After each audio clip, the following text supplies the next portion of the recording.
21 bahay ang nawasak sa Eastern Visayas dulot po ng buhawi at pag-uupo ng lupa sa gitna ho ng pananalasa ng bagyong Aghon. Ayon kay Lord Byron Torrecarion, Director po ng Office of Civil Defense Region 8, nanalasa po ang buhawi sa bayan po ng Lavezares, Northern Samar. Nagkaroon din po ng pag-uupo ng lupa sa San Julian, Eastern Samar. Dulot po nito 17 bahay ang bagyang napinsala, habang 4 na iba pang bahay ang tuluyang nawasak.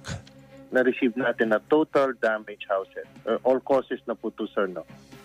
Is 17. So 17 partially damaged.